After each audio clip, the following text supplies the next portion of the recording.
BNP নেতৃত্বাধীন বাংলাদেশের সঙ্গে কি নতুন করে সম্পর্ক গড়তে পারবে ভারত? জাতীয় সংসদ নির্বাচনে ভূমিধস জয়ের পর বাংলাদেশ জাতীয়তাবাদী দল বিএনপি নতুন অধ্যায় শুরু করেছে ঢাকায়। আর দিল্লি সতর্ক কিন্তু উষ্ণ শুভেচ্ছা। ভারতের প্রধানমন্ত্রী নরেন্দ্র মোদী অভিনন্দন জানিয়েছেন ৬০ বছর বয়সী তারেক রহমানকে। বার্তা স্পষ্ট, গণতান্ত্রিক ও প্রগতিশীল বাংলাদেশের পাশে থাকবে ভারত। তবে শব্দচয়ন ছিল হিসেবি কূটনৈতিক। কারণ সম্পর্কে ভেতরে জমে আছে অবিশ্বাসের স্তর। সাবেক প্রধানমন্ত্রী শেখ হাসিনা ভারতে আশ্রয় নেওয়ার পর দুই দেশের বিশ্বাসে চির ধরেছে। সীমান্ত হত্যা, পানি বিরোধ, বাণিজ্য জট, তার সঙ্গে ভিসা ও যোগাযোগ স্থবিরতা, সব মিলিয়ে সম্পর্ক এখন সংবেদনশীল।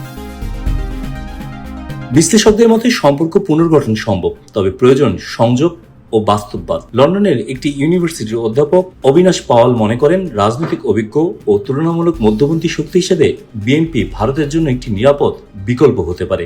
কিন্তু প্রশ্ন একটাই, কথার স্থিতিশীলতা কি বাস্তব নীতিতে রূপ নেবে? ইতিহাস বলছে ২০০১ সালে খালেদা জিয়ার নেতৃত্বে বিএনপি ক্ষমতায় এলে সম্পর্ক দ্রুত শীতল হয়েছিল।